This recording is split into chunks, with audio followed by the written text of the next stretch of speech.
सिद्धाणं नमो आयर्याणं नमो उवज्जायाणं नमो लोये सौवसाहुणम् एषो पञ्चणमुकारो सौवपावपणासनो मङ्गलाणं च सौवेशिं पडमं हवै मङ्गलम् ॐ नमो अरिहन्ताणम् महादेव्या कुक्षिरत्नं शब्दजितर्वात्मजं राजचन्द्रम् अहं वन्दे तत्त्वलोचनदायकं प्रभुतत्त्वलोचनदायकं जे स्वरूप समजा विना पाम्यो दुःख अनंत समजाव्यो ते पदनम श्री सद्गुरु भगवन् परात्पर गुरुवे नमः परम्पराचार्य गुरुवे नमः परम गुरुवे नमः साक्षात् प्रत्यक्ष सद्गुरुवे नमो नमः।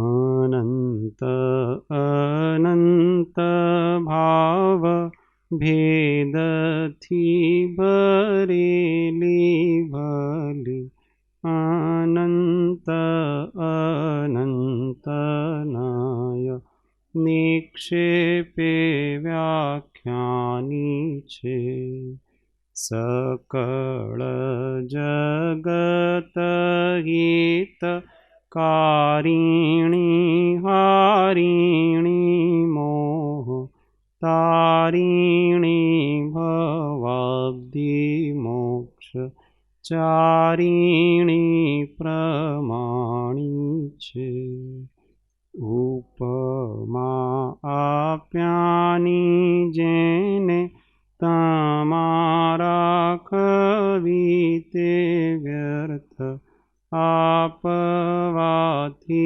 निजमति मापाई में मानी छे अहो राजचंद्र बाळ ख्याल नथी पामताय जीनेश्वर ताणी जाणी तेणे जाणी छे गुरुराज ताणी वाणी जाणी तेणे जाणी छे।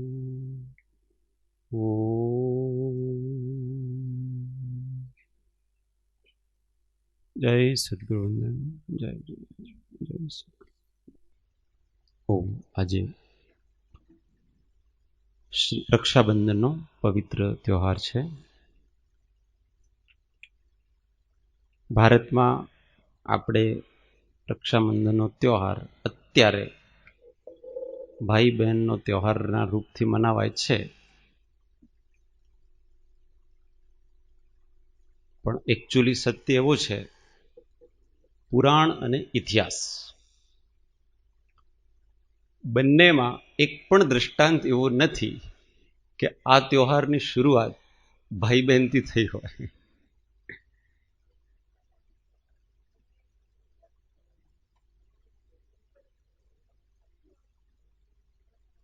હા, પણ આ દિવસ નથી।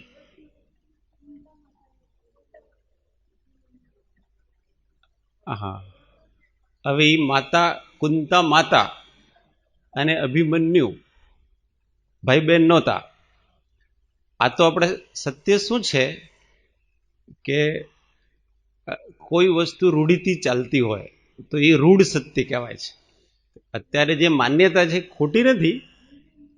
હા, પછી એક ઉદાહરણ આવે, ઇન્દ્રને રાખી બાંધી। હવે એ પતિ પત્નીનો સંબંધ છે, ભાઈ બહેનનો સંબંધ નથી।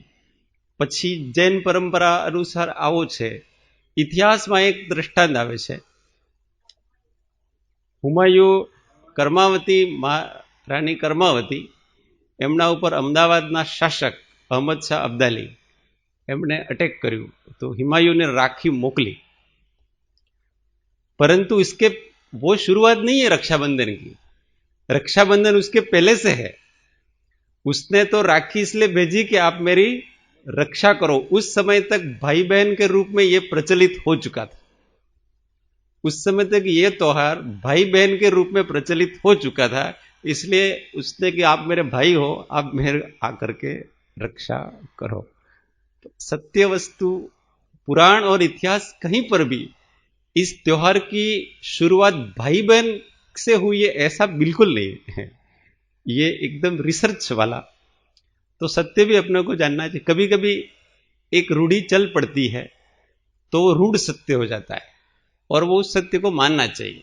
10 प्रकार के सत्य हैं, उसमें एक ये भी सत्य है कि कोई वस्तु वास्तविक ऐसी नहीं है, परंतु वो रूढ़ी से चल पड़ती है और अच्छी है, उसको अपना लेना चाहिए। परंतु आज के दिन केवल भाई बहन को राखी बांधते ऐसा नहीं है, सब एक दूसरे को राखी बांधते, सब बांधते हैं। आज देखना जितने ब्राह्मण लोग होंगे ना, सब गांव में घूमेंगे, सबको राखी बांधते हैं ब्राह्मण। और ऐसे सब जगह एक दूसरे को रक्षा सूत्र है कि हम एक दूसरे की रक्षा करेंगे, ऐसा करके बांधा जाता है। ये मुख्य रूप से ये भाई बहन सबका आना चाहिए ना। माता का भी कोई त्योहार आना चाहिए, पिता का भी कोई त्योहार है, जो तो बहन का भी कोई त्योहार आना चाहिए। तो इस हिसाब से इसको विशेष रूप से मनाते हैं, तो वो मान्य है। हाँ, और इस बहाने बहनों को उनके पियर में जाने का मौका मिलता है, वो सब चीजें। अपने तो भारत तो त्योहारों का देश। कैसे भी करके हम अपने संबंधों को प्रगाढ़ करें। जितने सामाजिक संबंध हैं उन संबंधों को अपने मजबूत करने के ये सारे सारे साधन है। बाकी तो जो रक्षा कर सके उसको रक्षा सूत्र बांधा जाता है। और रक्षा कौन कर सकता है? अपनी रक्षा। अपनी रक्षा देव गुरु धर्म करते, इसलिए सही पात्र तो वही है। इसलिए आज के दिन मुनियों को हाथ में नहीं बांधते हैं, परंतु उनकी पिच्छी में राखी बांधते और गुरुओं को बांधते हैं, जो भी है, जो बड़े अपने से जो, क्योंकि वास्तव में रक्षक हमारा धर्म है और वो धर्म का उपदेश देते हैं। उस धर्म से हमारी रक्षा होती है। इस कारण से वास्तविक रक्षक वो है। इसलिए हम उनको इस प्रकार से रक्षा सूत्र बांधते हैं। ये परंपरा है अपनी। इसलिए अपने गुरु को जरूर राखी बांधनी चाहिए। अपने साहिब जी को हर बार बांधते थे ना राखी। तो हाँ, तो ये इसलिए मात्र भाई बहन का त्योहार ये नहीं है। पूरे देश में मात्र भाई बहन के रूप में नहीं मनाया जाता। आज भी गुरुओं का इसमें विशिष्ट योगदान है। गुरु शिष्य का संबंध। ये जो अपनों ने कथा अभी पूजा विष्णु कुमार मुनि की कथा, तो हस्तिनापुर में उज्जैनी में एक राजा था श्रीधर्मा करके। उसके 4 मंत्री थे, बलि, बृहस्पति, नमूची और प्रहलाद। और ये चारों कुटिल प्रकृति के थे, मिथ्या मार्ग में लगे हुए मुनि। ये चारों मंत्री थे। एक बार अकंपनाचार्य, उस समय के सबसे प्रसिद्ध निर्ग्रंथ आचार्य थे, 700 शिष्य थे उनके, उनको लेकर के वो उज्जैनी नगरी में आए, उद्यान में ठहरे। अब सारे नगरवासी उनके दर्शन के लिए जा रहे थे। हाथों में जो भी अर्घ मिला, जो भी चढ़ाने के लिए सब जा रहे थे वो। तो राजा ने अपने महल पे जाकर के देखा कि यार ये सब लोग कहां भागे जा रहे हैं। तो वो जो बलि नाम का मंत्री था, उसने कहा कि ये कोई एक अज्ञानी साधु आए हुए हैं, क्योंकि उनको स्वाभाविक रूप से मत्सर भाव था, कुमार्ग पे लगा हुआ था। ये कोई अज्ञानी मुनि आए हुए हैं, उनके पीछे लोग भागे जा रहे हैं। तो राजा ने कहा कि भाई ऐसे लोग हमारे राज्य के इतने पागल तो है नहीं, तो कोई अज्ञानियों के वहां भागे जाए, तो हमको भी जाना चाहिए। उन चारों मंत्रियों ने रोका, परंतु राजा रुके नहीं, हम भी दर्शन करने के लिए जाएंगे। तो राजा दर्शन करने के लिए गए, उनके दर्शन किए, पूजन किया। अब इन चारों का ऐसा था कि कैसे भी करके उन सबको नीचा दिखाना, इसलिए ये वहां पर वाद विवाद खड़ा करने का प्रयत्न कर रहे थे। तो आचार्य महाराज बहुत विचक्षण थे, सामने वाले का अभिप्राय जान गए कि ये वाद विवाद करना चाहते, तो उन्होंने सबको मौन दे दिया, सब शिष्यों को, कोई नहीं बोलेगा अभी। तो कोई नहीं बोले। फिर वो जब वापस लौट रहे थे तो एक मुनिराज चर्या करने के लिए बाहर गए थे, श्रुत सागर करके। तो वो मुनिराज आ रहे थे। अब ये चारों मंत्री भी सामने मिले उनको। उन्होंने कहा इनको छेड़ते हैं अपन वो तो कोई बोले नहीं, ये कुछ बोलेंगे। तो उनको अलग अलग प्रकार के प्रश्न करने लगे। अब वो तो मुनिराज हैं, साधारण जो इस वितराग मार्ग को जानता है, ऐसा साधारण व्यक्ति भी किसी को भी हरा सकता है। तो वो तो मुनिराज थे, तो वाद विवाद में उनको हरा दिया। तो उस समय से उनका गुस्सा और बढ़ गया। एक तो पहले से ही मत्सर भाव था, अब ये हारे, बहुत से लोगों के सामने उनकी फजीती हुई। उन्होंने क्या किया कि ये जो श्रुत सागर मुनिराज थे, अब वो उनके आचार्य महाराज को पता पड़ गया कि ये चार वैसे भी कुटिल हैं और कुछ न कुछ करेंगे। तो उस मुनिराज को ऐसा कहा कि आप आज अलग जगह जाकर के अपना कायोज सर्ग करो। रात को मुनिराज कायोज सर्ग ध्यान में खड़े रहते हैं। उनको पता था कि वो चारों आएंगे तो वो अलग जाकर के कायोज सर्ग कर रहे थे अलग जगह। तो वो चारों आए और उनको जान से मारने का प्रयत्न किया उस मुनिराज को। वो तो ऐसे खड़े थे। उसी समय वहां का जो रक्षक देव था, उसने उन चारों को, वो तलवार निकाल के खड़े थे और चारों को वैसी की वैसी अवस्था में किलित कर दिया। किलित करते हैं मतलब जैसे आपका ऐसा एक्शन है ना, तो वो देव ऐसे कैसे किलित कर देता, हिलने नहीं देता है, ऐसी देव के पास विद्या, मूर्ति की तरह। अब वो रात भर वो मुनिराज खड़े हैं और उनके चारों तरफ वो चारों ऐसे तलवार लेके मारने के एक्शन में खड़े हैं। अब सुबह हुई तो सारे लोग आए तो फिर उनको आश्चर्य लगा कि ये क्या। फिर राजा भी आया और राजा को पता पड़ा कि इन चारों ने ये हरकत की है, तो उन चारों को निकाल दिया, राज्य से बाहर बहिष्कृत कर दिया चारों को। अब कालांतर में ये हस्तिनापुर में, उस समय ये जब घटना घटी, उस समय हस्तिनापुर में महापद्म नाम का चक्रवर्ती रहता था। 12 चक्रवर्ती में वो महापद्म चक्रवर्ती का समय था, 8वां या 9वां नंबर का चक्रवर्ती। उसके वहां घटना घटी। उनकी 4 पुत्रियां थी, उनको 8 पुत्रियां थी। उन 8 को बहुत सुंदर थी, तो उनको 8 को 8 विद्याधर अपहरण करके ले गए। अब जैसे तैसे करके उनको पुत्रियों को छुड़ाया, तो उन लड़कियों ने दीक्षा ले ली। उन 8 जो विद्याधर जो अपहरण करके ले गए थे, उन्होंने भी दीक्षा ले ली। ये 16 तपस्वी हो गए। इस घटना को सुन करके वो जो चक्रवर्ती था, महापद्म चक्रवर्ती, उसको भी वैराग आ गया, तो उसने भी दीक्षा ले ली। उसके बेटे, बड़ा बेटा था पद्म, उसको राज्य दिया, और ये छोटा बेटा था विष्णु कुमार, उन्होंने भी पिता के साथ में दीक्षा लेने की भावना की। तो विष्णु कुमार और वो पद्म चक्रवर्ती महापद्म, उन दोनों ने दीक्षा ले ली। और ये विष्णु कुमार मुनिराज हैं, वो तपस्या करने लगे और घोर तप करने लगे। तप के प्रभाव से उनके बहुत सारी रिद्धियां सिद्धियां प्रकट होने लगी, जो उनको भी पता नहीं थी। अब उसी समय वो पद्म जब राजा राज्य करता था हस्तिनापुर में, चक्रवर्ती का पुत्र, उस समय ये चारों मंत्री हस्तिनापुर, अब यहां से तो निकाल दिए, कहीं नहीं कहीं तो जाना है, तो हस्तिनापुर गए। और उस समय राजा, किसी दूसरे राजा ने उसके किले को हर लिया था, तो बड़े संकट में थे, चारों तरफ से घेर लिया था उसको। तो इन्होंने चालाकी चतुराई करके उस राजा को वहां से भगा दिया। तो ये पद्म राजा के प्रिय हो गए ये चारों। और उसमें ये जो बलि नाम का मंत्री था, उसने विशेष चतुराई दिखाई।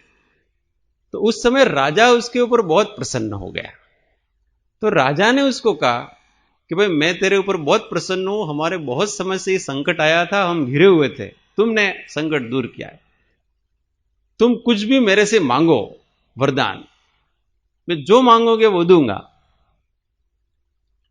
तो वो चालाक था बलि। उसने कहा कि अभी तो मुझे कुछ नहीं चाहिए, पर समय आने पर मैं मांगूंगा, मेरा वरदान आपके पास। केकई की तरह अब समय हुआ, उन जो अकंपनाचार्य थे उन्होंने विहार किया, वो 700 मुनि विहार करके धीमे धीमे किसी समय हस्तिनापुर में आए। अब उसने बराबर देखा कि अब टाइम है उससे बदला लेने का। तो बलि था, उसने कहा, मंत्री ने, उनके चारों को उनके मंत्री बन गए थे वो, कि आप मुझे 7 दिन का लिए राज्य दे दो।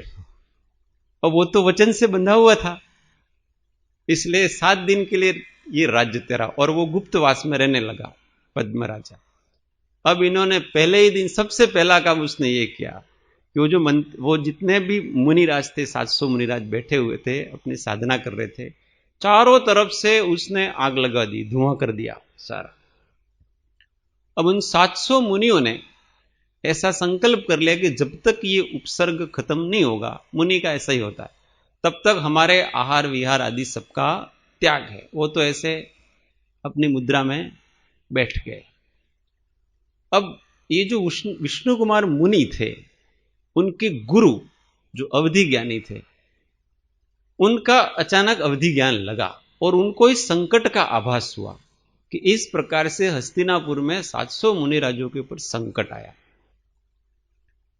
उनके पास में शुल्लक महाराज बैठे थे, तो उनसे बात हुई कि इस प्रकार से हस्तिनापुर में संकट आया है। तो शुल्लक महाराज ने पूछा कि इस संकट को कौन दूर कर सकता है। तो उन्होंने कहा कि एकमात्र विष्णु कुमार मुनि है, वो ही संकट को दूर कर सकते, क्योंकि उनके पास ऐसी रिद्धि है और कोई दूर नहीं कर सकता उसको। तो वो शुल्लक महाराज है, वो जहां विष्णु कुमार मुनि तपस्या कर रहे थे वहां जाते और उनको इस संकट के बारे में सूचना देते, भाई इस प्रकार से हुआ है। तो उनको भी वात्सल्य भाव आया और ऐसे संकट को दूर करना ही चाहिए। 16 कारण भावनाओं में एक साधु समाधि नाम की भावना है, और वो भावना केवल श्रावक के लिए नहीं है, वो भावना साधु के लिए भी है। साधु को साधु की समाधि की भी रक्षा करनी चाहिए। तो इस हिसाब से वो सबसे पहले तो हस्तिनापुर गए और पद्म राजा के, वो उनका बड़ा भाई था संसारिक रिश्ते में, वो इनके छोटे भाई थे मुनिराज, उनके पास गए और कहा कि हे राजन, आप तो धर्म की रक्षा करने वाले हैं और आप ही ऐसा अधर्म कर रहे हैं, मुनियों पर इस प्रकार का उपसर्ग और तुम्हारे शासन में हो रहा है, रघुवंशियों की तो ऐसी रीत है नहीं। तो उन्होंने कहा कि मैं विवश हूं, मैंने 7 दिन के लिए राज्य उस दुष्ट बलि को दे रखा है, और मुझे नहीं पता था कि वो इतना दुष्ट होगा। अब दुष्टता दिखाई उसने। अभी मैं तो कुछ नहीं कर सकता हूं, आप ही कुछ करो, अथवा आप उस बलि को ही समझाओ, हो सकता है आपकी वाणी से समझ जाए। तो वो मुनिराज हैं, वो बलि के पास जाते।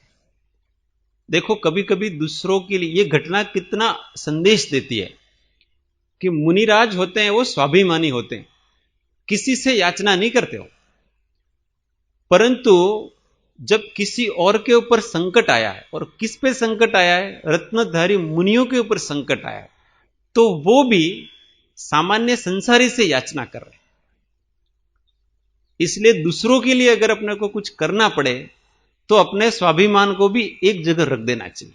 और उस समय उन विष्णु कुमार मुनि ने ऐसा ही किया कि अपने को स्वाभिमान को भी एक तरफ रखना पड़े तो अपने रख दो, परंतु अगर अपनी याचना करने से वो बच जाते हैं तो हमारा तो क्या मान है, क्या अपमान। मांगू नहीं मर जाऊं अपने तन के काज, परमार्थ के कारण मोहे न आवे लाज। इसको चरितार्थ किया उस समय। जैसे महारिद्धिधारी मुनि सब कुछ अपने बल पे कर सकते हैं, उन्होंने वो सबसे पहले शांति से हो सकता है वो रास्ते सारे सारे अपनाए उन्होंने, कि मुझे कुछ नहीं करना पड़े। तो वो बलि के पास गए, फिर बलि को समझाया कि देखो भाई ये कार्य अच्छा नहीं, और उससे तुमको कितना पाप लगेगा वो कल्पना भी नहीं कर सकते, अभी मैं बताऊं। तो उसने कहा कि मैं कुछ नहीं कर सकता हूं, एक शर्त पे छोड़ सकता हूं, ये सभी मुनि हैं वो मेरे राज्य से चले जाए। तो विष्णु जी ने कहा कि भाई ऐसा है, अभी तो वो एक तरह से समाधि लेकर के बैठे हुए, संकल्प लेकर के बैठे हुए कि ये उपसर्ग जब तक दूर नहीं होगा तब तक वो वहां से हिलेंगे नहीं, वो उनकी मर्यादा से बाहर है, इसलिए तुमको ही कुछ न कुछ करना पड़ेगा। तो उसने कहा कि मैं तो कुछ नहीं करूंगा, वो यहां से चले जाए। वो उन्होंने बात नहीं मानी। फिर उन्होंने दूसरा प्रस्ताव रखा, चलो आप ऐसा करो, ये बात नहीं मानते हो तो कोई बात नहीं, तुम्हारे राज्य में उन मुनियों को रहने के लिए केवल 3 डग पृथ्वी दे दो, वो सारे मुनि उस 3 डग पृथ्वी में रहेंगे। तो बलि था, वो इतना तो कोई जानकार था नहीं कि ये ऐसा कर लेंगे। तो उसने कहा कि ठीक है, वो जो 3 पग पृथ्वी है उससे बाहर अगर कोई भी मुनि खड़ा रहा तो मैं उसको दंड दूंगा। हाँ, तो कोई बात नहीं, 3 डग पृथ्वी में ही सारे मुनि खड़े रहेंगे। तो वो वचन दे दिया उसने कि मैं वचन देता हूं कि 3 डग पृथ्वी तुम ले लो नाप करके, और फिर वहां उनको खड़ा कर दो, वो मेरे राज्य में रह सकते हैं। अब उन्होंने अपनी विक्रिया बनाई। तो पहला पग बढ़ाया, पहला पग उन्होंने सुमेरु पर्वत पे रखा, दूसरा पग उन्होंने मानुषोत्तर पर्वत पे रखा, मतलब पूरा 2.5 दीप माप लिया उन्होंने। इतनी बड़ी विक्रिया करी उन्होंने, तो सारे तीनों लोकों में हड़कंप मच गया कि ये क्या हो रहा है, इतना बड़ा पैर किया। विक्रिया में ऐसा होता है, विक्रिया होते हैं ना, ऐसे मुनिराज हाथ खड़े ऐसा हाथ लंबा करते हैं ना, तो सूर्य के विमान को छूता है, चंद्र के विमान को छूता है, इतना बड़ा लंबा हाथ हो जाता है, इतने लंबे पैर हो जाते हैं। शरीर को उन्होंने अपने ऊंचाई को ठेठ सूर्यमंडल ज्योतिष लोक तक कर दिया, इतने ऊंचे हो गए कि सूर्य को और चंद्र को छुए, ऐसे हो गए। वो वामन अवतार वाली कथा ये, हिंदू धर्म में इसको वामन अवतार के रूप में लेते हैं, जैन धर्म में उसको विष्णु कुमार मुनि की रिद्धि के रूप में इसको लेते हैं। तीसरा पग कहां रखो, तो उसको कहां रखो बताओ, तो उसकी पीठ पे रखा। तो फिर देव भी आ गए, सब आ गए, मुनि की बहुत प्रशंसा स्तुति की, और देवों ने उसको बलि राजा को पकड़ लिया, और पकड़ करके चारों को फिर वहां से भी देश निकाला कर दिया। और उन सब देवों ने फिर वो अग्नि थी वो भी शीतल कर दी। और फिर मुनिराज हैं उस दिन फिर सब आहार के लिए उतरे, बहुत दिनों बाद आहार के लिए उतरे, तो लोगों को बड़ी बहुत प्रसन्नता हुई, और घर घर में उनके आहार के लिए चौके लगाए गए, आहार की व्यवस्था की। और सब ने आहार के उपरांत सब ने उन मुनिराजों को रक्षा सूत्र बांधा उनकी पीठी पर, और तब से ये रक्षाबंधन का पर्व है वो इस प्रकार अकॉर्डिंग टू जैनिज्म इस प्रकार से ये पर्व चालू होता है, उल्लास का पर्व। हाँ हाँ, और इस जब राखी बांधते हैं ना अपने हिंदू धर्म में, जब राखी बांधते हैं ना तो वही मंत्र बोलते हैं, ये न बद्धो बलि राजा, वही मंत्र बोलते हैं। राखी जब ब्राह्मण आपको राखी बांधेगा ना उससे वो मंत्र बोल के बांधता है, यही प्रकार का। इसलिए शुरुआत ही यहां से, दोनों प्रकार से शुरुआत यहीं से हुई है, इस प्रकार से। चलो, ये तो इतिहास प्रासंगिक वस्तु थी, इतिहास अपने को जानना चाहिए, पुराण अपने को जानना चाहिए, और वर्तमान की सच्चाई भी अपने को स्वीकार करनी चाहिए, दोनों को अनेकांत से करना चाहिए। चलो, अपने तो मूल क्या चल रहा था, अपने आश्रव भावना चल रही थी, उस पर वापस आते हैं। पृष्ठ संख्या 75, एक बार सब साथ में बोलेंगे। ज्यों सर जल आवत मोरी त्यों आश्रव कर मन को, दर्वित जीव प्रदेश गहे जब पूदगल भर मन को। भावित आश्रव भाव शुभाशुभ निश दिन चेतन को, पाप पुण्य के दोनों करता कारण बंधन को। पन मिथ्यात योग 15-12 अविरत जानो, पंचरु 20 कषाय मिले सब 57 मानो। मोह भाव की ममता टारे पर परिणत खोते, करे मोक्ष का यत्न निराश्रव ज्ञानी जन होते।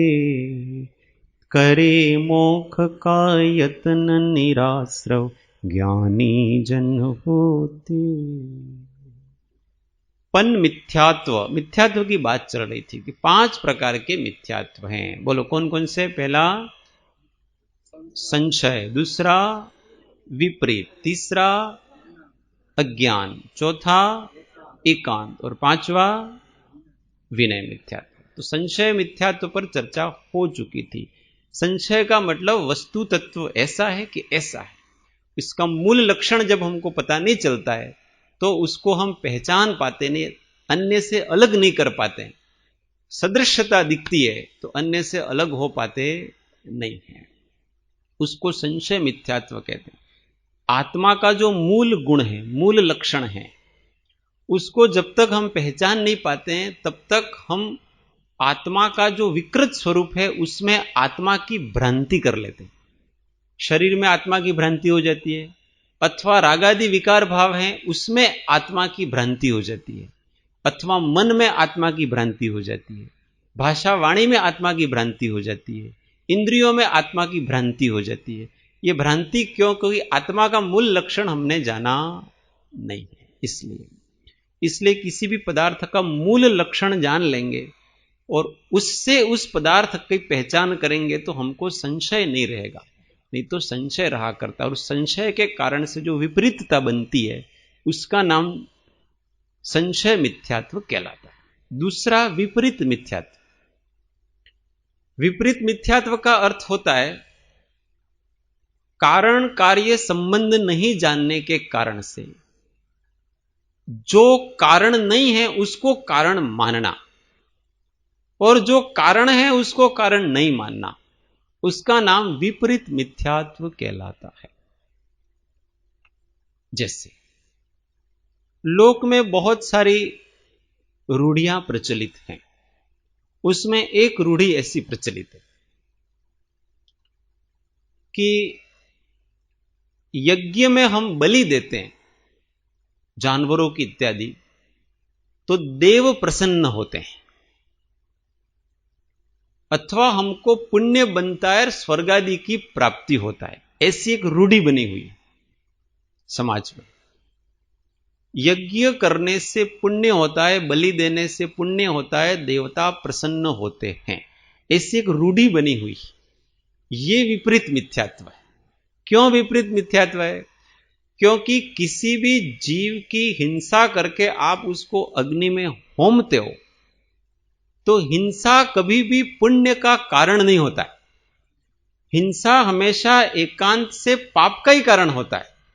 भले आप कैसे भी किसी भी दृष्टि से करो, आप किसी भी दृष्टि से वो ठीक नहीं है। कोई यूं कहे कि बहुत से लोगों के कल्याण के लिए कोई एक जना बलिदान दे दे, तो अभी कल बकरा ईद थी ना, तो यही तो भ्रांति चल रही है बहुत बड़ी कि ये बकरी इनका बलिदान देती है तो सब जगह खुशहाली होती है। काहे को? बेचारा वो मरना नहीं चाह रहा है और आप उसको मार रहे हो। कोई जीव मरना चाहता नहीं है, और अगर कोई मरना चाहता है, चलो तुम मेरी बलि दे दो, और उसके कारण से अगर देव प्रसन्न होते हैं और यहां वर्षा हो जाती है अथवा कोई अच्छा हो जाता है, तो भी ये पाप है। मरना चाहता है उसकी भी आप बलि दोगे तो भी वो पाप है। क्यों? किसी को मार करके कोई प्रसन्न होता नहीं। महाभारत में एक कथा आती है, भीम की पत्नी थी हिडिंबा, तो वो ऐसे उस शूद्र जाति की थी उसको राक्षस कहते हैं। राक्षस एक्चुअली देव होते हैं और क्षुद्र जाति की, यहां मांसाहार ये सब चीजें होते हैं। तो भीम तो 1 साल रहा और घटोत्कच की उत्पत्ति हो गई, इसके बाद वो तो वापस आ गया। वो घटोत्कच बड़ा हुआ तो उसके एक विशिष्ट अनुष्ठान चलता था देवी माता को प्रसन्न करने के लिए। तो उसमें किसी भी नर की बलि देनी होती थी। तो घटोत्कच तो बड़ा शक्तिशाली, इसलिए वो पकड़ रहा था। 3 लोग, एक मां थे, उसके 3 बेटे थे और पिता, 5 जने आ रहे थे। तो महाभारत में कथा आती। तो घटोत्कच ने एक जने को ले जाने के लिए कहा कि किसको ले जाओ। तो बड़े बेटे को कहा, तो वो मम्मी पापा नहीं, ये तो हमारा बड़ा बेटा है। फिर छोटा बेटा भी प्रिय होता है, बड़ा बेटा भी प्रिय होता है, फिर बीच वाला बेटा, उसने कहा कि मैं ना तो प्रिय हूं ना अप्रिय हूं, चल मैं ही चला जाता हूं। इतने में ये उनकी विवाद हो रहा था, इतने में भीमसेन आ गए और उसने कहा कि देखो तुमको बलि चढ़ानी है तो मेरे को ले जाओ, मैं हष्ट पुष्ट हूं। देव अधिक प्रसन्न होंगे। और उनको पता नहीं था कि वो उनके पिता है। और वो वहां ले गया और हिडिंबा को वहां देखा। तो सबसे पहले तो उसको बहुत डांटा कि तुम क्या समझती हो कि किसी मनुष्य की बलि देने से तुम्हारी माताजी प्रसन्न हो जाती है, अथवा किसी पशु की बलि देने से तुम्हारी माताजी प्रसन्न हो जाती है। तो उसको भी उसकी गलती का एहसास हुआ। मतलब कहीं पर भी धर्म में है ही नहीं, ये रूढ़ी कहां से चल गई है कुछ पता नहीं है। इसको विपरीत मिथ्यात्व कहते हैं। ऐसे बहुत सारी रूढ़ियां चली हुई हैं। हम कई नदियों में स्नान कराते हैं तो ऐसा सोचते हैं कि हमारे सारे पुण्य धुल गए, ऐसे, अरे सारे के सारे पाप है वो धुल गए। तो ये विपरीत है। कहीं किसी नदी में स्नान करने से कोई किसी के पाप धुलते? अगर ऐसा हो, नदी में स्नान करने से, गंगा जी में स्नान करोगे, काशी में स्नान करोगे, वहां सब पाप धुले, तो वहां के सारे जलचर बड़े बड़े देव होंगे। इंद्र तो वही होंगे सारे, क्योंकि निरंतर वो उसी में रहते हैं। और सारे पाप करो और वहां जाके स्नान करके आ जाओ। ये तो बहुत शॉर्टकट हो गया ना आपका। तो वो स्नान करना वो कारण नहीं है, नदी में स्नान करना वो पुण्य का कारण नहीं है, वो कुछ और रीजन है। वो रीजन अलग प्रकार का है कि नदी में स्नान करके वो क्या है, व्रत आदि ग्रहण करते हैं, नियम आदि ग्रहण करते हैं। आज से मैं हिंसा का त्याग करता हूं, आपसे मैं ये करता हूं, आपसे वो करता हूं। वो व्रतादि है, वो उनके पुण्य के कारण है।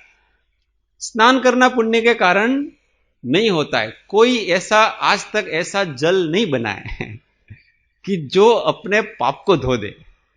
पाप को केवल अपने भाव जल है वो ही धो सकता है। कोई द्रव्य, पुद्गल द्रव्य अपने पाप को नहीं धो सकता। पर जगत में ऐसी मान्यताएं बनी हुई हैं। तो ये जो मान्यताएं, ये विपरीत मान्यताएं, उसका नाम विपरीत मिथ्यात्व कहलाता है। फिर है अज्ञान मिथ्यात्व। अज्ञान का अर्थ होता है कि हमको वस्तु का स्वरूप बराबर पता नहीं है। पता नहीं है इसलिए हमारी मान्यता उल्टी रह जाती। अब कोई वस्तु अपने को पता नहीं होगी तो उसके संबंधी अपने को मान्यता उल्टी रह जाती है ना। जैसे हम किसी को पता ही नहीं है कि हम शरीर और आत्मा अलग हैं। अब उसको पता नहीं है, इस कारण से, उस अज्ञान के कारण से उसकी विपरीत मान्यता बन रही है। ऐसे हम वस्तु का स्वरूप जानते नहीं है और अनजाने में हम विपरीत मान्यता को पोषण करते रहते हैं। जैसे अभी एक सामान्य उदाहरण, कोई व्यक्ति ऐसा नहीं जानता है कि रात्रि को भोजन करने से पाप लगता है, वो उसको पता नहीं, क्योंकि वो ऐसे कुल में पैदा हुआ। अथवा मांसाहार करना पाप है ऐसा वो जानता ही नहीं। क्यों? क्योंकि वो उस कुल में पैदा हुआ कि उस कुल में वो सहज है। जैसे आज अपन वर्तमान में साउथ में कहीं चले जाए, केरल वगैरह, तमिलनाडु, वहां तो वहां मांसाहार को पाप है ऐसा गिना ही नहीं जाता। यहां तक कि वहां का कोई सन्यासी इत्यादि होगा ना, उसको वो पाप नहीं लगता है। वहां भी वो सहज है, क्योंकि घरों में भोजन ही ये बनता है, भिक्षा में ये मिलता है उसको, उसके भी उसका त्याग नहीं होता है उस चीज का। पर अब है तो पाप ही ना। और वो ये ऐसा तर्क करता है कि भाई हमको आज तक ऐसा पता ही नहीं था कि दूसरे जानवरों को मांस खाने से पाप होता है। हमारे तो परिवार में ही ये कई जन्मों से चला आ रहा है। तो अज्ञान के कारण से वो रूढ़ी एक चली आ रही होती है और उस रूढ़ी के अनुसार वो वर्तन करता रहता है, तो मैं गलत कर रहा हूं ऐसा उसको लगता नहीं है। फिर उसको कोई बताता है कि भाई देखो, तुम भले कुछ भी कहो पर ये तुम्हारे परिवार से रूढ़ी चली आ रही है, पर वो गलत है, ठीक नहीं है। तो वो अगर ऐसा तर्क करता है, क्या तर्क करता है, भाई हमको तो ये पता नहीं था ना, इसलिए हमको पाप नहीं लगेगा। इसका नाम अज्ञान मिथ्यात्व, कि आपको पता नहीं था और आप पाप कार्य का सेवन कर रहे हो तो आपको उसका पाप नहीं लगेगा, ऐसा नहीं। पता नहीं था वो आपका दोष। हम सत्य और असत्य का विवेक नहीं कर पाते हैं, जानकारी नहीं ले पाते हैं, वो दोष किसका है? हमारा ही है ना। हमको जो आवश्यक है वो तो सब जानकारियां रखते हैं हम। अभी आजीविके के बारे में कितने प्रकार के जॉब हो सकते हैं, तो वो तो सब जानकारी रखेगा व्यक्ति। भाई इस विभाग में ऐसे हैं, इस विभाग में ये जॉब होते हैं, यहाँ ये भी होते हैं, खेती में इतने स्कोप है ना, इस सब्जेक्ट में साइंस में इतने स्कोप है ना, एग्रीकल्चर में इतने स्कोप है ना, वो सारे जानकारी रखता है वो हर चीज की।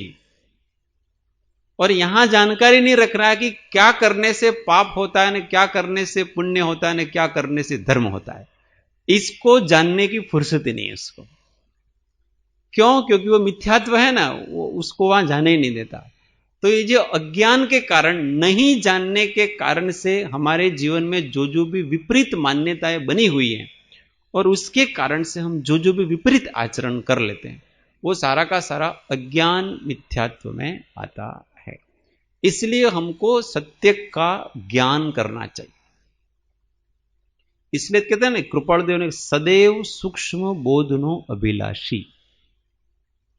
स्थूल स्थूल ऊपर ऊपर जानने से स्थूल मिथ्यात्व जाएगा और सूक्ष्म वस्तु का स्वरूप जानने से सूक्ष्म जो हमारी विपरीत मान्यताएं हैं वो जाती।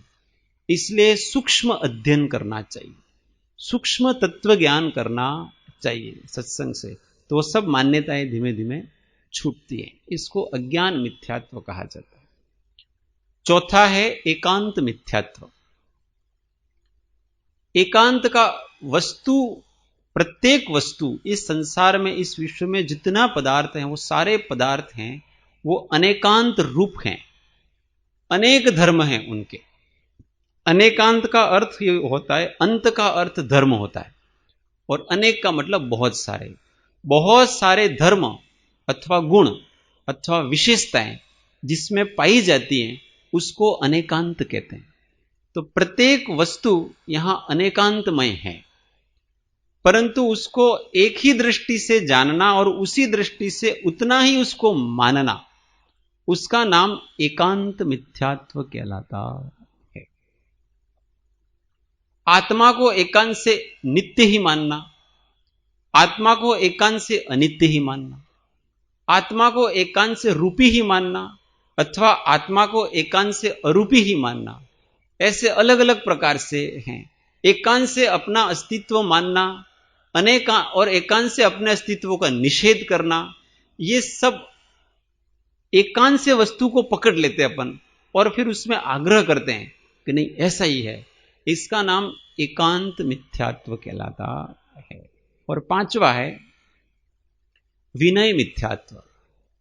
विनय मिथ्यात्व का अर्थ होता है कि जिसमें जो गुण नहीं है उन गुणों का आरोपण करके उसमें उनके गुणों की स्तुति करना, प्रशंसा करना, वंदन आदि पूजा आदि क्रियाएं करना, उसका नाम विनय मिथ्यात्व कहलाता है। अब जैसे किसी व्यक्ति में गुरुपना नहीं है, गुरुपना किसे कहते हैं? जिसमें आत्मज्ञान समदर्शिता, ये दो लक्षण जिसमें होते हैं, जिसमें आत्मज्ञान होता है और समदर्शिता होती है, वो लक्षण जिसमें वो गुरु होने योग्य है। अब वो लक्षण जिसमें नहीं है उसको हम गुरु मानते हैं और गुरु मान करके फिर उसका उसी तरह से विनय आदि, वंदन आदि, पूजा आदि करते हैं, वो विनय मिथ्यात्व कहलाता है।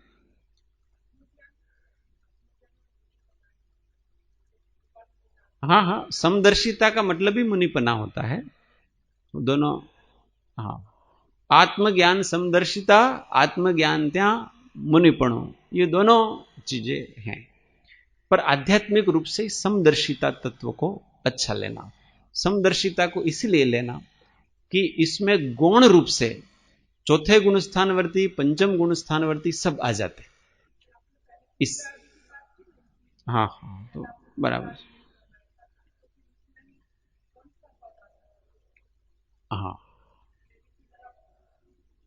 तो जिसमें जो लक्षण नहीं है उस लक्षण को मानना, और मान करके उसमें उस प्रकार की क्रिया, पूजा, वंदना आदि करना। अब जैसे कि एग्जाम्पल कि कोई अपने, कोई ऐसा मानता है जिसके ऊपर बहुत उपकार किया ना, हमारे माता पिता का हमारे ऊपर बहुत उपकार सबका है, तो वो क्या करता है कि ये ही मेरे भगवान हैं।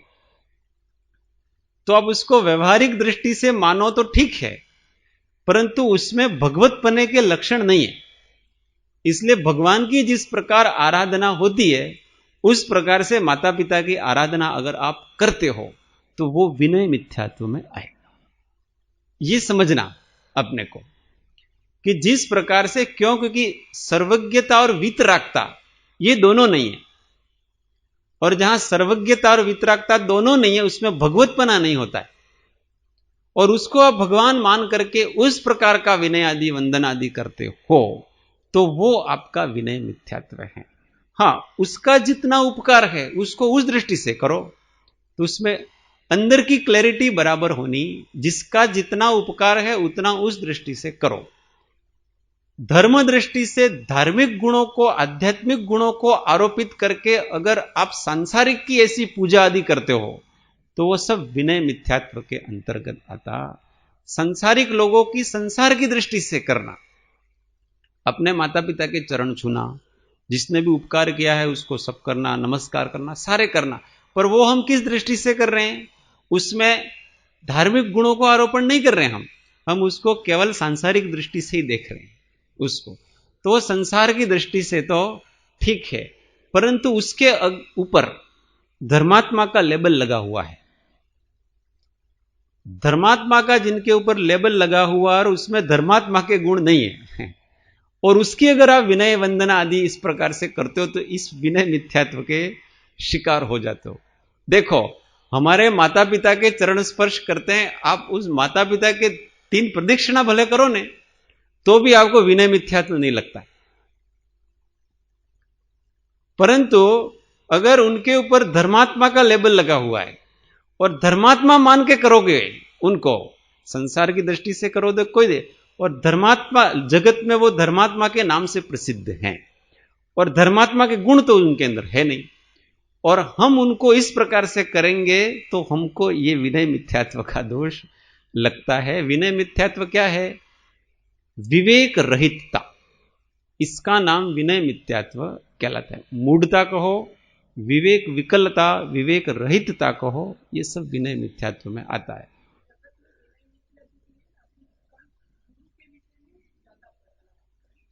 हाँ, देव शास्त्र गुरु, दोनों देव शास्त्र गुरु की बात है। तो जो शास्त्र आपको मोक्ष में नहीं ले जाते हैं, ऐसे किसी को कोई ग्रंथ पसंद आ गया, तो कोई उपन्यास है, कोई भी है तो अच्छा लगा, अब परंतु वो सांसारिक दृष्टि से लिखा गया है, अब उसको वो अपने पूजा के स्थान पर रखता है। क्यों रखता है? भगवान की वाणी है यूं करके, ये भी विनय मिथ्यात्व है भाई। उसमें सारा का सारा प्ररूपण है, वो आपका सारा का सारा संसार में ले जाना वाला प्ररूपण है। किसी ने, कोई लेखक ने कुछ लिखा होगा, कोई पहले बहुत लिखते, जैसे जो पूज्य है उसी में पूज्यपना करना, जो पूज्य नहीं है उसमें पूज्यपना करना नहीं। इन शॉर्ट, ऐसा विवेक रखना, उस विवेक का नाम, उस विवेक को नहीं रखना, उसका नाम विनय मिथ्यात्व कहलाता है। दोष है। अब इसमें दोष क्या है? हम ऐसा करें तो हमको क्या प्रॉब्लम है? तो वहां लगता पुण्य है, और बंधता मिथ्यात्व है। दो है। आप किसी के आगे झुकते हो, उसमें तथारूप गुण नहीं है, फिर भी आप उसके आगे झुक गए। अब झुक गए तो क्या हुआ कि आपके मान कषाय कम हुई। मान कषाय कम होती है तभी आप किसी के आगे झुक सकते हैं। जैसे कि कोई मान लो ढोंगी बाबा वगैरह हो ऐसे, और अपने क्या है, सबको एक समान दृष्टि से देखना चाहिए, यूं करके आप उसको भी वंदना कर रहे हो, पता है कि इसमें तथारूप नहीं है, तो भी आप उसमें वंदना कर रहे हो उसके, तो आपके क्या है, मान कषाय तो कम हुआ, उससे आपको पुण्य का बंध होता है। परंतु आपके सम्यक दर्शन में दोष लगा, इससे आपको मिथ्यात्व का बंध हो रहा है। एक तरफ मिथ्यात्व का बंध हो रहा है, एक तरफ पुण्य का भी बंध हो रहा है, दोनों ये दोनों क्रियाएं करते। इसलिए ऐसा व्यक्ति स्वर्गादि की प्राप्ति कर लेता है।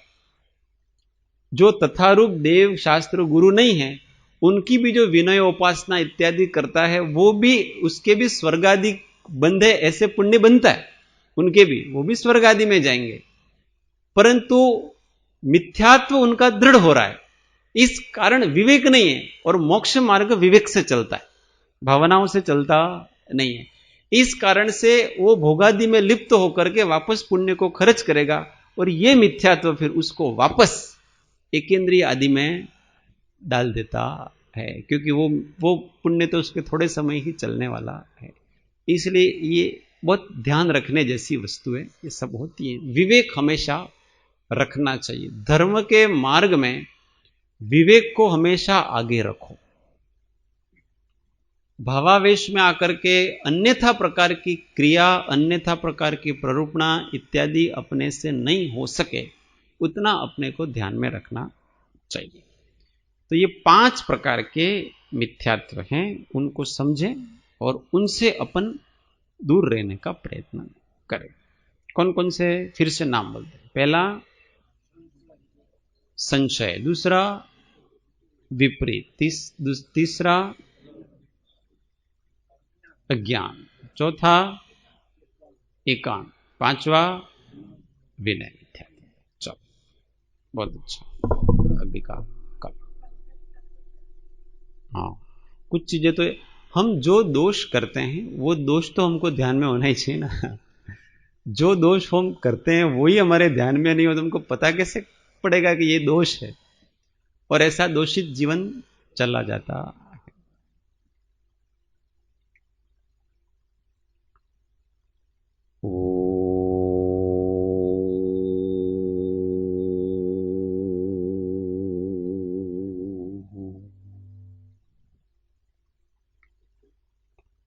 सुखधाम अनंत सुसंत चहि, दिन रात्र रहे तध्यान महि, पर शांति अनंत सुधामय जे, प्रणमो पद तेवर तेज, ओ प्रणमो पद तेवर तेज।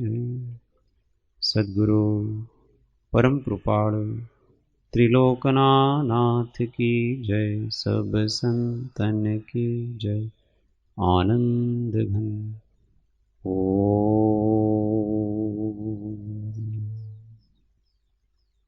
1 मिनट मौन, आत्म अनुसंधान।